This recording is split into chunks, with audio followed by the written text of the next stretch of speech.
Oceanography, Georgy Manucharyan from the School of Oceanography, University of Washington. And he has done a lot of different things, and he's really working on the cutting edge. And I'm really happy about it because he's working a lot with turbulence. And not many people go with turbulence today. So he graduated from a very famous institution in the former Soviet Union. It's called Moscow Institute of Physics and Technology. And he got his BS with honors in applied physics and mathematics in 2007. And he was working in different places. I see that from 2005 to 2007, he was undergraduate research assistant at Shershov Institute of Oceanology. It's another famous Russian oceanographic institution. There he worked on ocean data assimilation. Then he was a fellow at famous geophysical fluid dynamics school in Woods Hole in 2010. Then he was graduate research fellow at Yale University from 2008 to 2014, where he got his PhD again with honors, with distinction actually. Before going there, he talked to me, and he was hesitating where to go because he got several offers, and he could come to work with us, but I think he at the end chose another very good university, which is the University of Yale University. And he worked with very good people there, but somehow he gravitated toward ice and Arctic Ocean. So he did several work there on, in that area. I will not go over this. If somebody is interested, I have his resume I can show you. Today he will be talking about Arctic turbulence and how it can be revealed by rotating ice fragments. And at this point, I will give him the microphone and let him talk. Please, Georgy. All right, thank you for the kind introduction. And thank you for the invitation as well. This is very nice. I just met some of your students a few minutes ago, so that was a very nice talk. And I hope when pandemic is over, we can come and visit each other's places live. And but for now, let's enjoy this meetings presentation, which we still couldn't figure out how to do full screen. But I hope you guys can see everything. And I hope you can see the mouse. That's most importantly. So if you don't, let me know. So the talk today is going to be about Arctic Ocean turbulence. And the problem here I'm going to show is that in the Arctic Ocean, measuring things is very difficult because of sea ice and because it's cold and windy, and all the instruments are being affected by this moving sea ice, such that understanding the turbulence underneath the sea ice is actually quite difficult. However, based on some sort of theoretical understanding of what the turbulence should look like, we know that it should be affected by the presence of sea ice because it provides kind of like a lid on top, so you have like a wall turbulence if you want. And in the ice-free ocean, we don't have that, right? So there are a few issues associated with this, and in particular, we know that in the open ocean, the eddy kinetic energy is concentrated all the way at the surface, and this is where the sea ice is going to dissipate all this energy, right? So trying to understand what's going on with Arctic Ocean turbulence is difficult, and that's why we're going to come up with some new approach to how to just observe what is going on with the eddy field in the Arctic. So just to show you a few motivations, I like showing this slide over here from 2016, but you can show it from any other year recently. So this is how the sea ice looks in winter, and this is how it looks like in summer. Well, in September when there is a minimum sea ice extent, and the red curve over here shows the kind of climatological mean over several decades, something like 3 or 4 decades.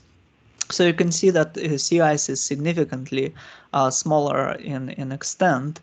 And I want you to pay attention to these margins over here. You see this margins where sea ice is separating from the open ocean and from this 100% concentrated sea ice.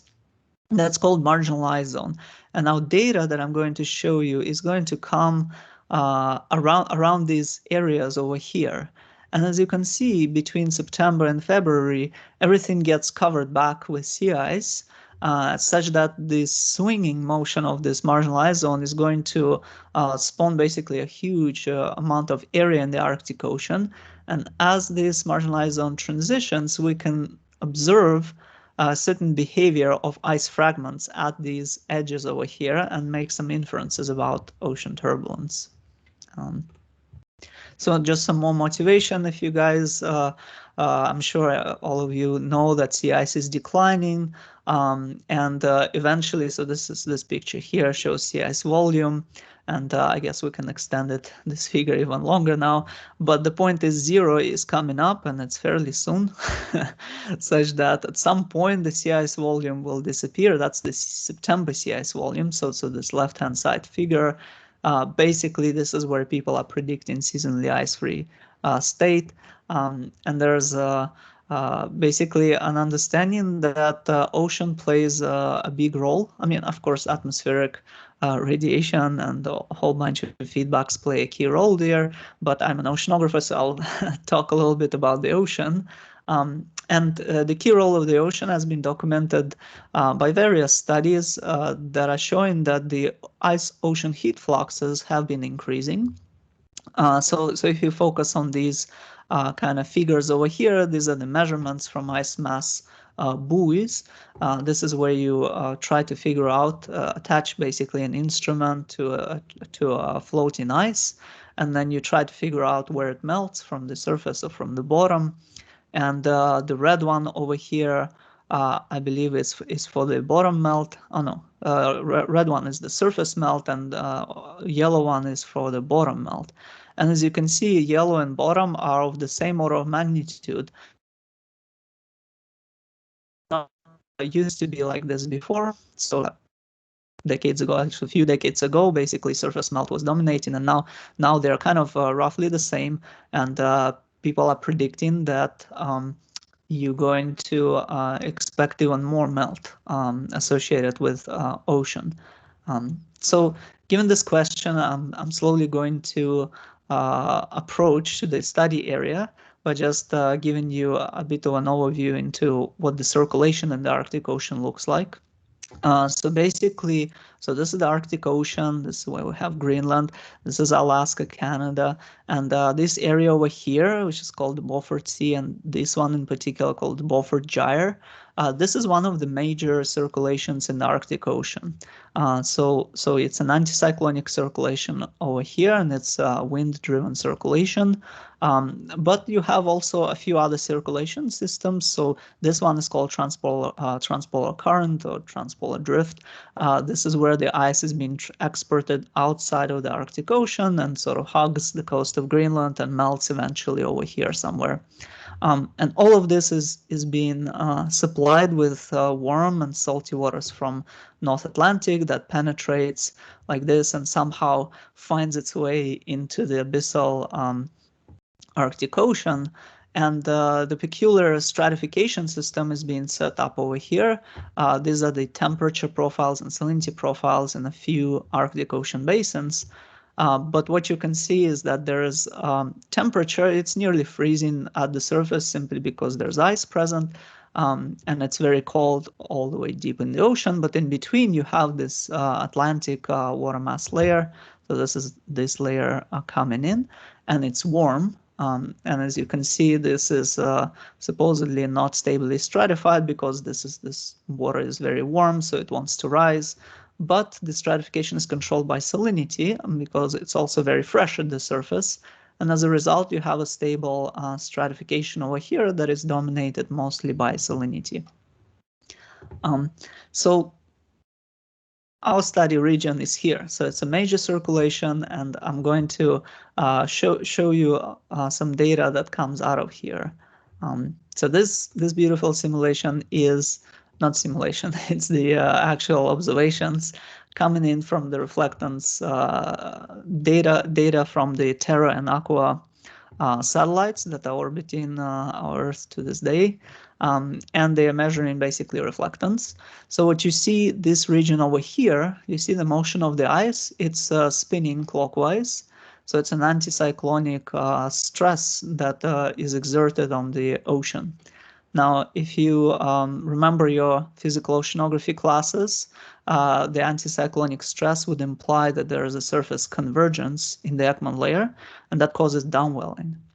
So this downwelling, in turn, is going to affect the amount of fresh water that is being stored here in the system. That's why this buffer gyre is quite an important part of the Arctic. So this figure that Andrei Proshtinsky, who is in Woodsole Oceanographic Institution, so he is the guru of everything freshwater and buffer gyre related. So he's sort of has been leading the buffer gyre exploration project, where people go, several groups internationally go to every year to the buffer gyre and take measurements, just to support this hydrography of the region, to understand what's going on. And this kind of figures come out. So with red, what's plotted is the so-called freshwater content.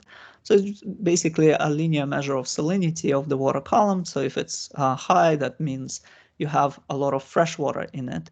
And as you can see, this red blob is staring right is right in the middle of these lines over here, which are the, I believe, the pressure anomaly lines. So it's the buffered high is associated with strong freshwater content.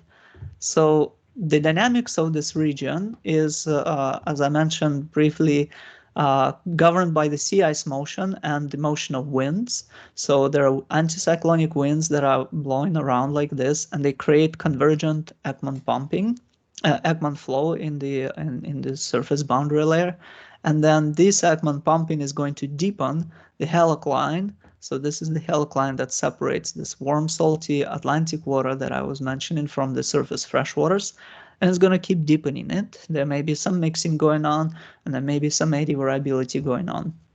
So when I went to Woodsole Oceanographic Institution as a postdoc, I was basically puzzled by the fact that the only model that at that time existed to explain the equilibration of this system is basically that the system doesn't equilibrate. So you at some point you will have sort of cyclonic winds instead of anticyclonic, and this halocline will go up. So it just kind of wobbles around, and the dynamical equation for the evolution of the depth of each isopycnal is basically going to be the rate of change of depth is going to be equal to Ekman pumping velocity. So, and I thought, well, hold on a second, something needs to stop all the madness here, because we've been observing the Ekman pumping here to be downwelling persistently for like a decade at least, so maybe even slightly more than a decade. So that means over the decade we're pushing water in, and then the halocline should have been much, much deeper than it is currently. So that means something is slowing it down. So, and then in my work together with Michael Spall, we formulated this hypothesis that it is the so-called eddy overturning that's going to equilibrate the halocline under the persistent Ekman pumping. So what it means, what is eddy overturning? Eddy overturning is basically, you guys have all heard about Bernoulli instabilities. So this is where you have vertically sheared horizontal currents in the ocean, and these currents, these so-called geostrophic currents, become unstable. They generate small-scale eddies, but then these small-scale eddies actually act to flatten these isopycnals over here. So if you have any kind of slope in these isopycnals, that means you're carrying some potential energy in the system. And what these eddies are doing, they're basically releasing it by flattening it and moving this potential energy towards eventually kinetic energy of eddies, and then towards complete dissipation. So As a result of it, you can have a model, which I wrote over here, that controls what is the relation between the depth of this halocline and, of course, the amount of fresh water as a function of the surface stress. So this is one type of equilibration idea. Another idea that came out recently is to say that, well, the Ekman pumping, the forcing for the system, which previously I considered to be just some constant unknown function, so that forcing actually has a component which is coupled to the strength of the circulation here. The reason why you have coupling is because of the presence of sea ice. So at this point, you have the stresses which are composed between as a sum between the atmospheric stress and the ice stress. And the ice stress is proportional to the difference between the ice velocity and the ocean velocity. So it's squared, so it's quadratic drag law parametrization. But the point is, when the ocean velocity is very small, then the ice velocity is going to drive the stress, and it's going to enter all the energy into the system and spin up the current. But at some point, this ocean velocity is going to be stronger than the ice velocity, right? Because if you keep deepening the halocline, eventually you will have stronger and stronger velocities to the point where the magnitude of this stress is going to actually flip sign and to be opposite to the sign of the atmospheric stress. And as a result, the equilibration occurs when basically you're shutting down all the Ekman pumping such that the total sum of between the atmosphere and the ice stress equals to 0. And if there's no Ekman pumping, then okay, nothing to equilibrate. So this was proposed in 2018 over here. And the two hypotheses basically for Beaufort-Gyre equilibration are the Eddy equilibration and the equilibration by this ice-ocean drag coefficient. And this motivated me to study a bit more, because all of these are based on idealized models, and we really want to know something about the Eddy field. You know, we want to observe the Eddy field and figure out what is it doing there, because there has been observations for multiple decades, since I think the 80s or even 70s, of eddies in the Arctic Ocean, and we know that they're there. So why ocean drag true, then what are the eddies doing in the Arctic Ocean? That means they're somewhat unrelated to it. So one approach you can take in this situation where you don't have a full observational network to sort of dissect the entire eddy field in the Arctic Ocean, like we can do, for example, with Aviso and Argo data, Argo floats, which populate quite a lot of area of the ice-free ocean. In the ice-covered ocean, we don't have that. So we search for indirect approaches. So one approach that we proposed together with Tom Armitage is to evaluate the kinetic energy sources and sinks. And this is what we did. So this is, for example, this is the Beaufort-Gyre over here, and we see that there's a massive area of kinetic energy source. So this is the power that goes into the gyre, and this is the power into the geostrophic motion of the gyre, I must say, because we can't calculate all the power that goes in. But geostrophic velocities we can observe from sea surface height, even under ice. These special observations do exist, and we can evaluate this power input. So there's some power input in this region and some power dissipation in this region. Notably, this region has sea ice that is moving, so this is in seasonal ice zone. And this one has, you know, predominantly ice that is moving less, because it's sort of more compact in this region on average. So what we did, we estimated a few terms in the energy budget, and it doesn't really matter what those things are, but the point here is that the total stress work over here seems to have an increasing trend. So you see it was sort of close to 0 because we had a balance between sort of sources and dissipation due to various terms. But then starting from around 2007 and 8, we have a lot more energy coming into the gyre. So now where does this energy go? Well, it can go into building the available potential energy of the gyre. So it's kind of storing the energy from the kind of converting from the kinetic energy of the surface all the way to potential 1 and the available potential 1. So that's the orange curve. And we see that the orange curve actually not really increasing. There's no increase in trend here whatsoever. So that means that some other process needs to contribute to dissipating this extra energy. And what we did is we said, well, if it's the eddy dissipation, meaning that frictionally you imagine a whole bunch of vortices underneath the ice spinning around and dissipating energy, well, we can provide some sort of scaling law where E is the U eddy, and you can estimate, wow, this purple line over here is basically demonstrating that over these years from 2010 or 14, the eddy dissipation must increase, and hence we should have more eddies, because in order for eddies to dissipate a lot of energy, you need to have a lot of eddies. So this was one indirect approach with which we're getting to the combined effect of sea ice dissipating the mean currents and dissipating the eddy currents, and both of these effects are important. And we have the notion that eddies must be amplifying throughout this period from 2009, 10 all the way to 14. Another approach that we can take is to look at other signatures of eddies. So this one is, for example, the SAR image, so synthetic aperture radar image of sea ice. So black here is the open ocean. It looks dark. And sea ice over here, which is very reflective, it looks quite bright. And as you can see over here, there are a lot of images that I mean, a lot of these images look like vortices. And I don't know if I can just zoom in for you guys to enjoy this picture over here. Can I? Yeah, okay, there we go.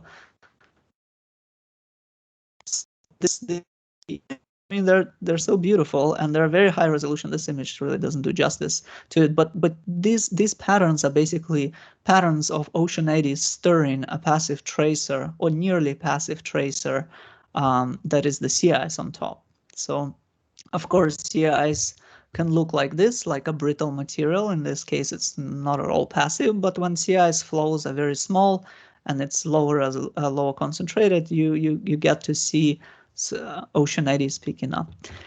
So together with Igor Kozlov, we basically wrote this paper where we can document where are those locations where we can find eddies. And again, this is the buffered gyre, and all of these dots over here, the blue and the red ones, so sort of reminds you possibly of the electoral map. So these blue and the red things are the cyclonic and anticyclonic eddies, and they're all over the place. There are some regions where they're localized, and we know in those regions there are very strong boundary currents, for example. But even inside the buffer gyre over here, we see those patterns as well. So the main, I mean, we were quite happy to see those eddies at the surface. That implies that whatever impact that eddies have, they have this impact at the surface. So they're transporting materials at the surface, so they must be transporting the freshwater content. However, the issue with those eddies is that you don't have any signatures of velocity, right? So we need to know how strong is this vortex over here, and we only know sort of its footprint on sea ice. There is some work going on in our group to infer the eddies based on the rheology of sea ice, but this is getting too over the head. So right now I'm going to present you another approach. So basically, if eddies are tightly interacting with sea ice, which we've seen in this slide, as well as we've seen over here, meaning that through dissipation and through eddy patterns, we know that sea ice is important, right? So can we look at sea ice and figure out what's going on underneath? So the answer is yes, we can, and here's how to do that. So if I play you this video over here, this is marginalized zone over here, again in the buffered gyre. And if you look at some of these fragments, you see the ice is fragmented quite a bit. So this happens because usually it happens in springtime and in summertime, when basically there are strong winds and ice is melting around, and it's coming off from the stage where the sea ice used to be consolidated like a brittle type of material, but it was consolidated. And then winds blew on it, and then they created waves, and a combination of winds and wave stresses, they have fragmented sea ice in the Arctic Ocean to look like this. And each snapshot over here represents 1 day. And if you focus, for example, on this fellow over here, you see one thing. So they're rotating, and they are counter-rotating.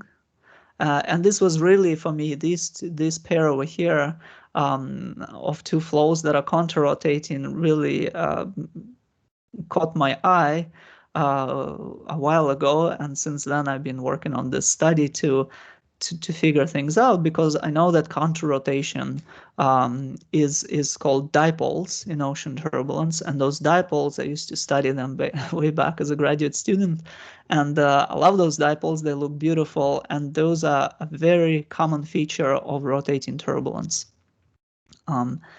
So that means if there are some sort of dipoles rotating these flows, well, let's obtain statistics of all these flows and figure out, provided they're not interacting with other flows, that means we can say something about the ocean. So the question is, what can we say about the ocean?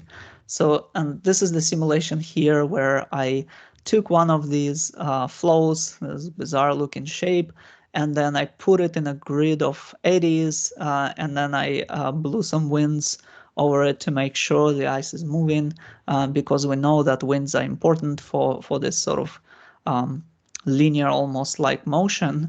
However, as you can see, the trajectory is not a straight line, and trajectory is curving itself. So there's a curvature in trajectory, but also there's a rotation of the flow itself. So we can measure the rotation angle. And again, this is all simulation, right? So I'm just showing it to demonstrate what exact variable can we infer from the rotation of the flow. So rotation in degrees over here, and note the time scales over here. So this is roughly 2 days, 48 hours. So the flow basically rotates by like 50 degrees or so easily by these mesoscale eddies. So the Rossby numbers for these mesoscale eddies are not 0.1, so there's nothing serious.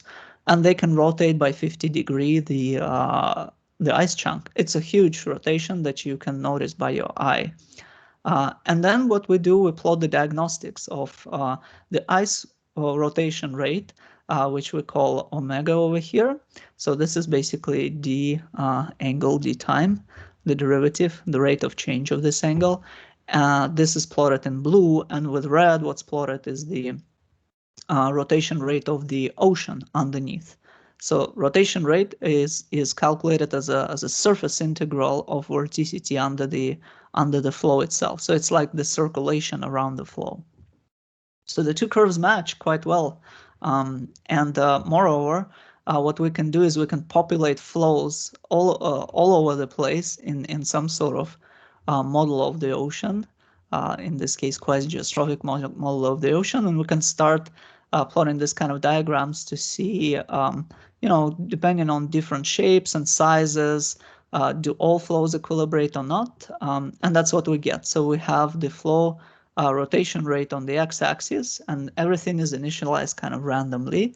And then we start running all these flows, and then we plot the ocean vorticity for various sizes of the flows. The size of the dot depends on the size of the flow. And then you can see it starts from randomness, and then very quickly, within a matter of an hour or two, the two rotational statistics converge to each other. So that means that on a daily time scale, if we estimate d angle d time, the rotation rate of the flow is actually tell us about the circulation underneath. So now comes my collaborators. So this is Rosalinda Lopez and Monica Martinez. They're from UC Riverside, and they've developed this beautiful tracker algorithm, so which takes this kind of cloudy, messy images of sea ice, and they try to despite the cloud presence, in some images you can discern a whole bunch of flows showing up. And once you've fragmented this, segmented this picture and split it into flows, you can highlight those flows that survive for a few days, such that we can track their rotation rates and trajectories, and you can highlight those over here. And this is just wonderful work that they did. And as a result, we get to see the evolution of individual chunks. And here I'm just showing you the actual ones, such that you can see in physical space. Look at these two flows. So you see this flow is going to rotate like this, even though it displays, but it rotates, right? I think it's quite clear to everyone that it has rotated quite a bit. This flow over here is rotating as well, but the other direction, and the angles are quite significant, right? So this has rotated by maybe more than 45 degrees in one day. If we take a few trajectories over here, this is what they look like. These are several examples of trajectories, and underneath we show the geostrophic ocean currents, sort of on monthly time scale. So those are like really large scale circulation patterns. And with colors over here, we highlight the vorticity normalized by the Coriolis parameter. And I'm sorry, this scale is probably for you too small to read, but rotation rates of these flows can reach order of 0.1 in relative vorticity for smaller ones, and it's about an order of magnitude weaker for bigger flows. Simply because bigger flows kind of integrate over many eddies combined, so their overall circulation is smaller. So yeah, as you can see, what's cool is as the flow is it's moved by the winds in this unidirectional fashion, you see the colors are switching signs. So you get from red to blue. So that means that as the winds are moving the flow, it can rotate one direction and then another one. So that means it's sampling different types of eddies. And sometimes you're lucky enough to see one eddy that it sort of swirls around the flow completely, such that the entire trajectory of this fragment of a sea ice is reflective of an eddy, but also the rotation of the fragment itself around its center of mass is also showing you the eddy. Again, so where we're aiming with this is let's combine all the data we have. We create a map like this. This is combining something like a decade worth of satellite data over this region, and with to get sort of a probability heat map of where the data is located. This is the buffered gyre. This is our Alaska over here. This is Canada. This is Banks Island. So the buffered gyre is over here, plotted in these blue arrows, showing that, okay, that's our circulation. So we really are sampling this branch of the buffered gyre. So it's not the whole thing, but just this branch, but nonetheless a significant one with strong currents. So the data is split in such a way over here. So this is the normalized vorticity, and this is the length scale.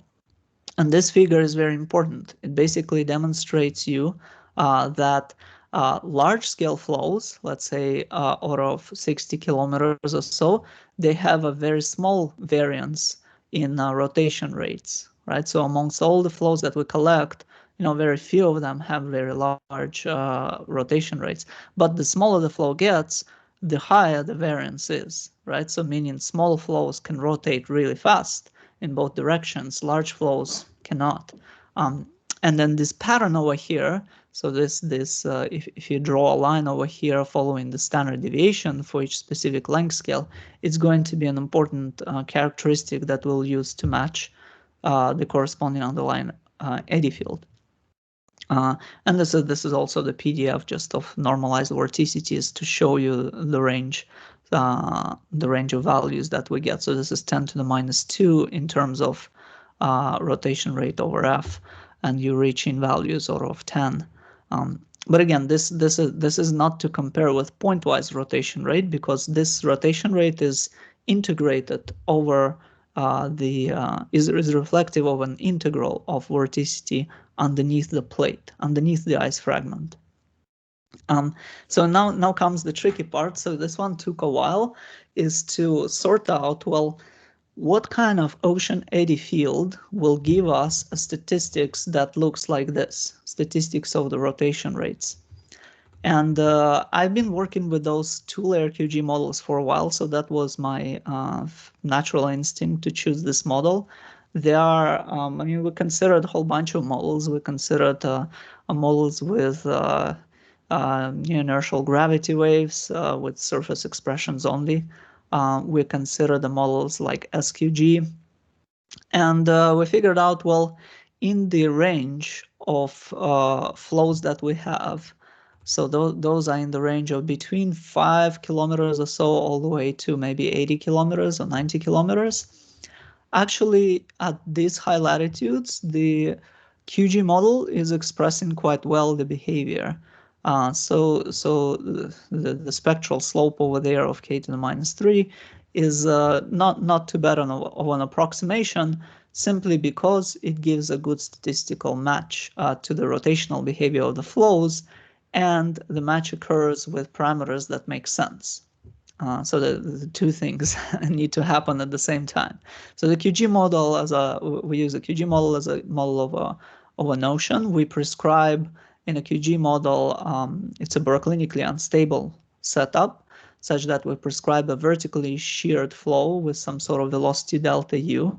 And that velocity delta U actually is found as a best fit parameter, but it also corresponds well to the observed surface geostrophic current, meaning that the vertical shear is quite strong, such that in a two-layer model, basically the bottom layer is fairly weak in terms of its circulation.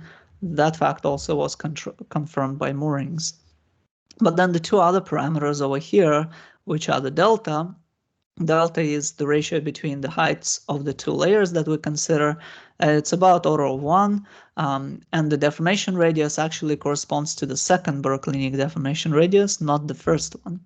And all of this tells us actually quite a bit about the eddy deformation of those eddies, because number one, we know that if delta is so high, we know that abyssal ocean doesn't affect the baroclinic instabilities here. So it's basically an instability that occurs in the upper few hundred layers, 100 meters, upper few 100-meter layer of the helicline, as opposed to the whole 4-kilometer deep ocean, all right? And this is reflected also in the deformation radius being corresponding to second baroclinic mode rather than to the first one.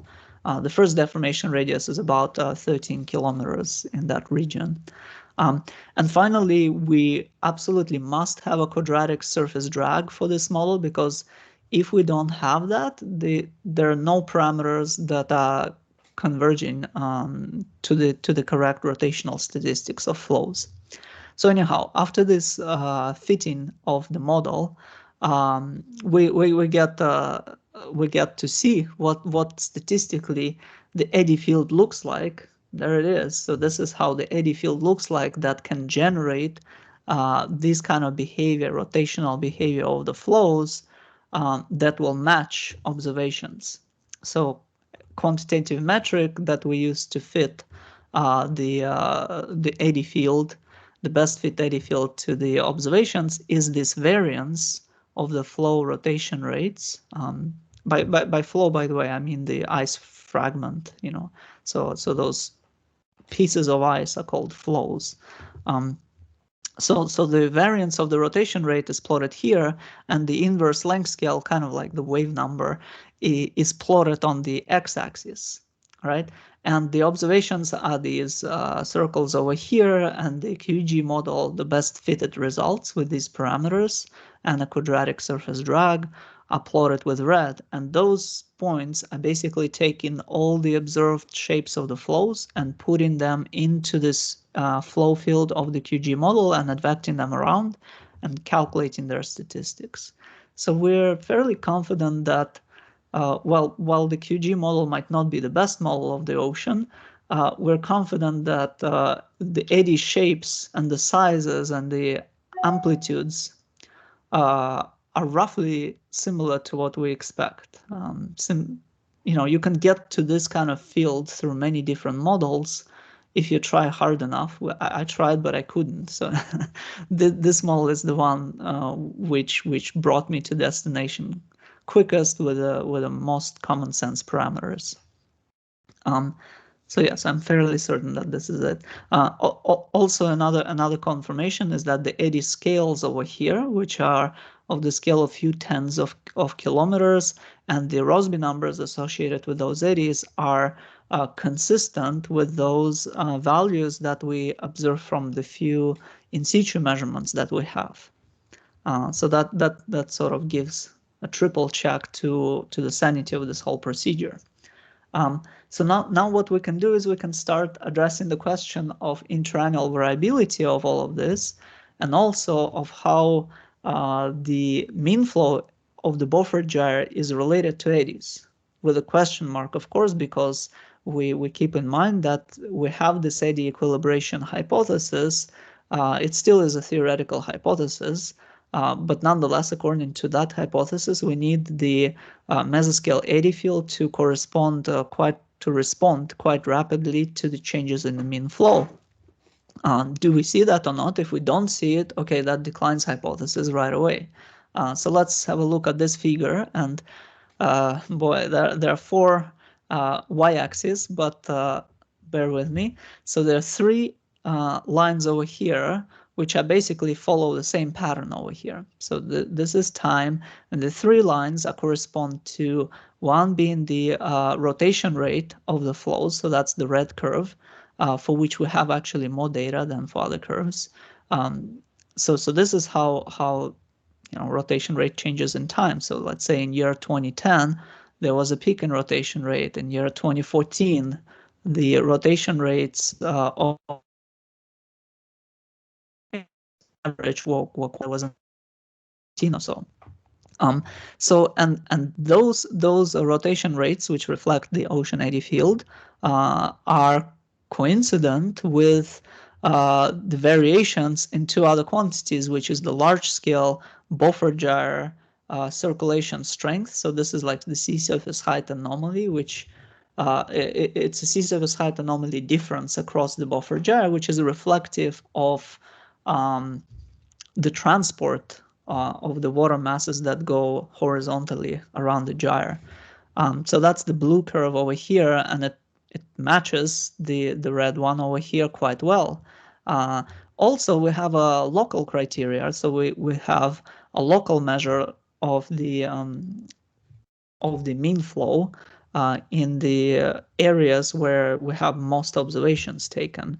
So that's another one over here. So that's this curve, and this curve is also matching, right? So both the local and the global circulation patterns, they match the eddy response. So that means that regardless if you like the eddy equilibration hypothesis or not, but you know that the eddy variability is indeed coupled to the mean flow.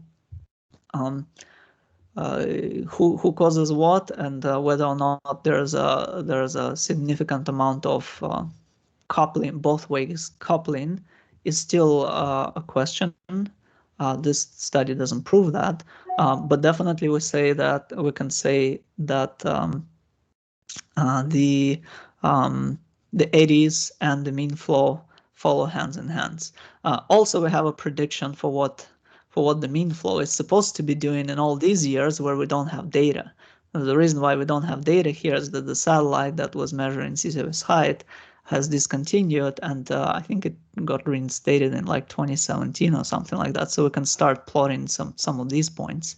And now finally, what about the sea ice? So that's the gray curve over here.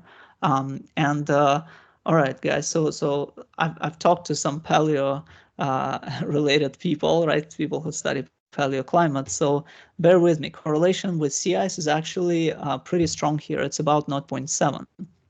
So if you correlate the strength of eddies or the strength of the mean flow to the sea ice concentration anomalies in the buffer gyre, we know that concentration has been dropping.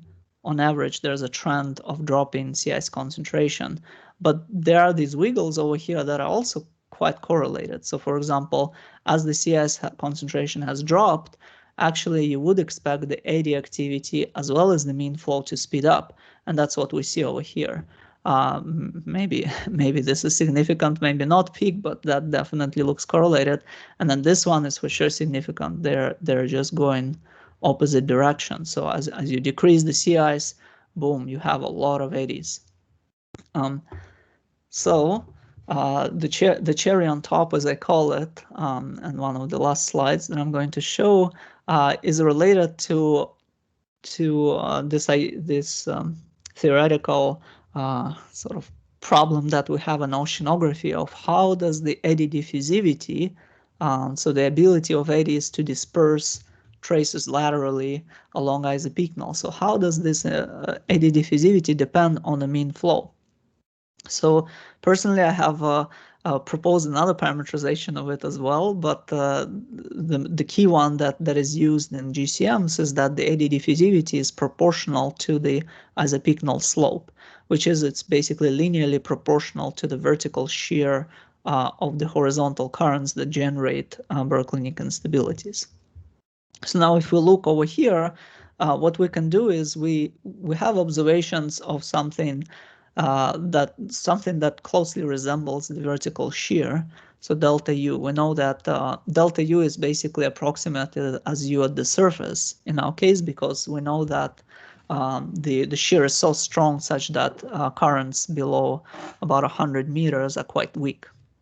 So this is perhaps a slight overestimate of the delta U, but nonetheless, this is the vertical shear. And what we can do is we can fit a whole bunch of eddy fields like this over here, with best fit parameters, to ensure that we capture the interannual variability. And that's what we did. So over here, we plot on the y-axis the rotation, the standard deviation of the rotational rates normalized by F of each flow. So those are the blue points corresponding to the mean velocity shear, the velocity shear of the mean flow that we think that it is. And then we also found the best fit eddy diffusivities. So eddy diffusivities corresponding to the best fit eddy state.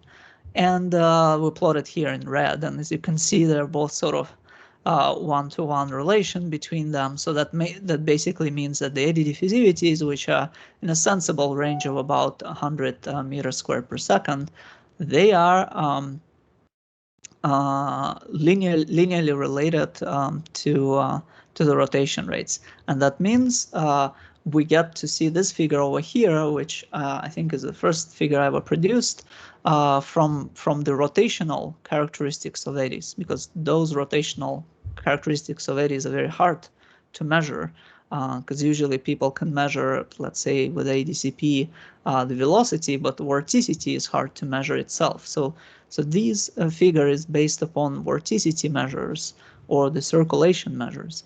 And I want you to also appreciate how many different data sets went into creating this figure. So isopiconal slopes are being estimated through altimeter that produces monthly mean data of sea surface height, from which we can infer surface geostrophic circulation.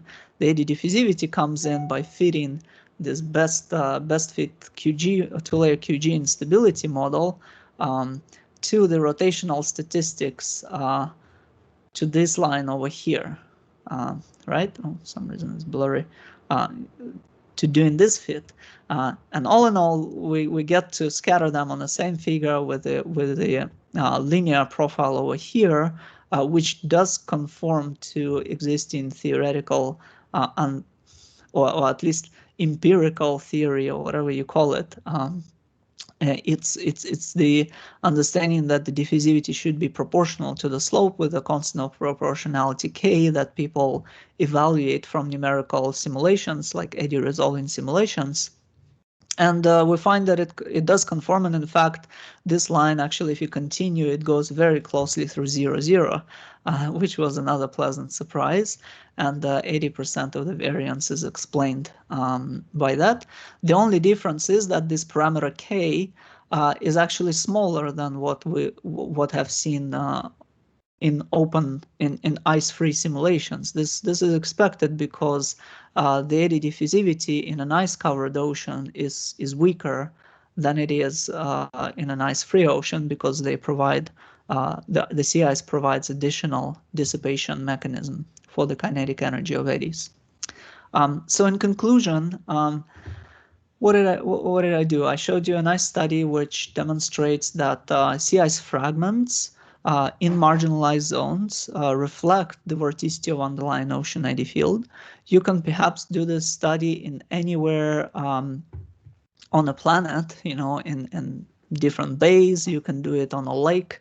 You can do it in Southern Ocean. Wherever there is ice, there is usually ice fragments in the surrounding the marginalized zone. And if you collect only those ice chunks that are not hitting too much the neighboring ones, then they will reflect the underlying vorticity of the ocean. And this is simply because at these small scales, the atmosphere cannot deposit enough rotation for the small flow. So it just kind of moves it around like this, but ocean is rotating it. And what we did is we've estimated that the eddy field actually does correlate with a large-scale buffer gyre circulation, and it also negatively correlates with sea ice concentration. So both of these support the eddy equilibration hypothesis, and actually they support the idea that the ice-ocean equilibration mechanism is also present. All right, so both hypotheses are actually supported by this, but most importantly, the eddy hypothesis has not been declined.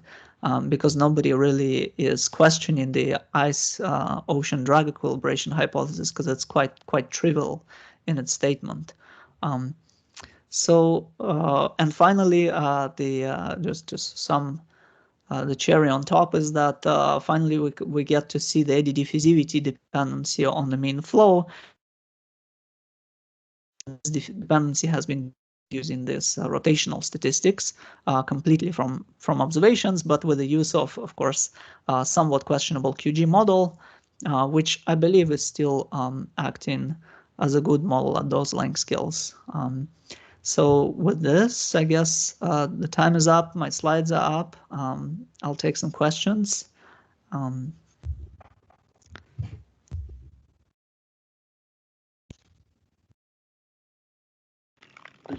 Okay, Georgy, very interesting talk. And what we do now is we usually do with questions. We open the floor for the students. They ask questions first, and then go to general audience and to the faculty. So please, student, have any questions to Georgy? Yeah. Please raise your hand so that I can see who is asking.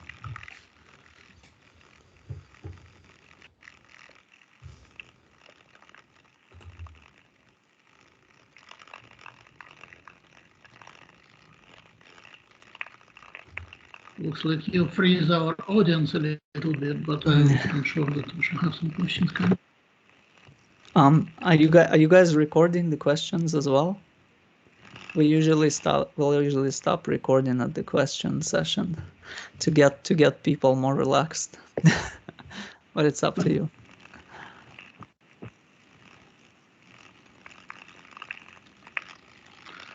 Any questions, students? You can move on to anyone if you want. All right.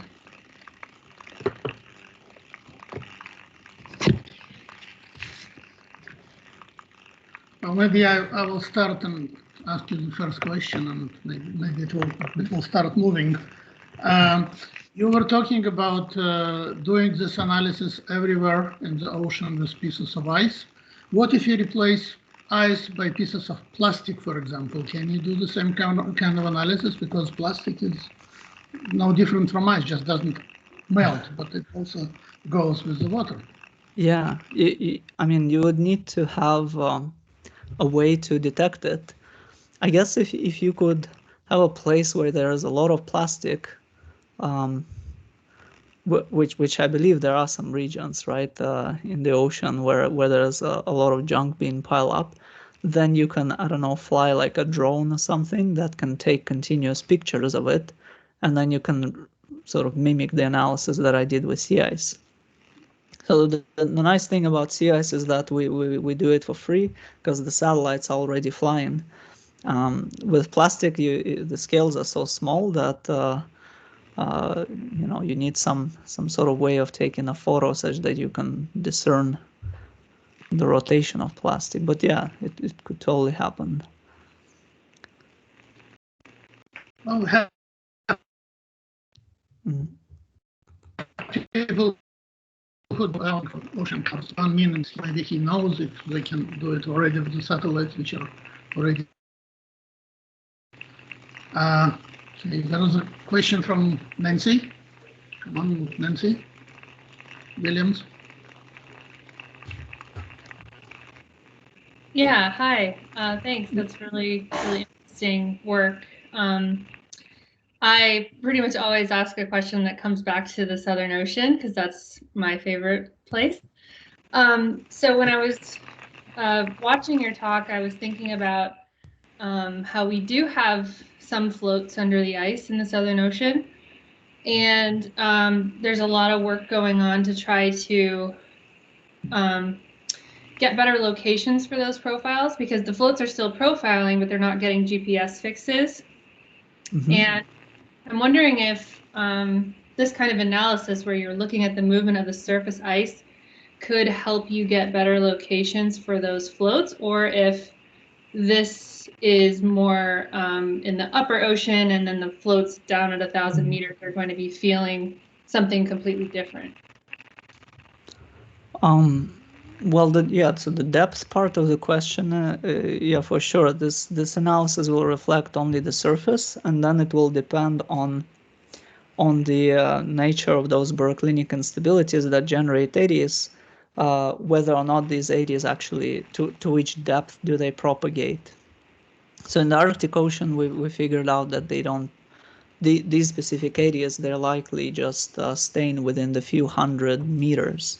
I'm not sure about the Arctic Ocean, the Southern Ocean. Maybe, yeah, can't comment on that one. You need to look at the stratification and the shear and sort out this instability problem. But I think you guys also have an issue of where to go to measure, let's say, some sort of strong submesoscale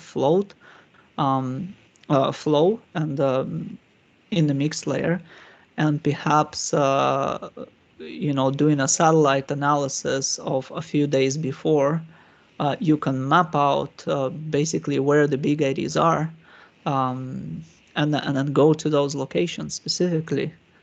I think this kind of technique would be useful for navigation. Because eddies are not going to move too much within a few days. Like gliders or things like that. When people shoot them, they need to know where to go to get those juicy fronts. Right. Thank you. Mm-hmm. Yeah, great question.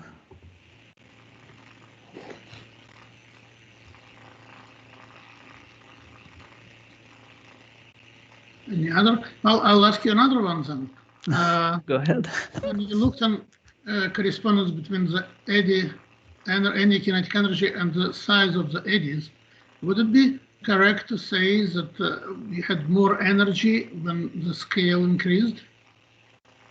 The size. Yeah. So this is not energy. This is vorticity, right? So what we have is the so I was looking at a quantity which is vorticity of the ocean integrated over an area which is the area of a flow. So if the flow is big, you would expect that vorticity to be smaller, simply because there's a lot of compensation going on. It's an average vorticity, right? So it's a lot of compensation going on, in the sense that if you have two let's say very strong but small vortices, but both of them are stuck under one big flow, then you're going to integrate to nothing. But the energy, you would expect it, yes, to be larger, but I think vorticity should not be larger, right? But we can check what is the circulation. It really is the circulation. It's not really vorticity. It's the circulation as a function of length scale. Yeah, but you can also look on the energy. It's another integral of motion. And if you look on the spectrum, if you go to smaller wave numbers with k to -3 slope, you should go to larger energy if you integrate it over the spectrum. Mm-hmm.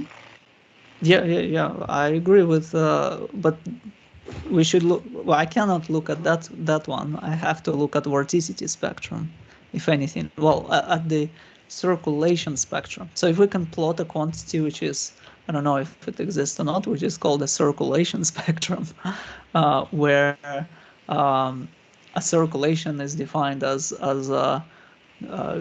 just a surface integral of vorticity over some sort of patch. And then for many patches, we combine all the data, and that's going to be looking like a spectrum. So that's the main problem. I don't know how to connect this abstract circulation spectrum to the kinetic energy spectrum. That would be nice to make a connection like that. Because then we can address questions of what the actual spectrum is without using the QG model, because the QG model, it has a fixed spectrum, kinetic energy spectrum. So if it's off, then we need to correct it. Yeah. So, well, this new tools of research which you develop, they probably are going to be useful also for the Antarctic. They're quite general.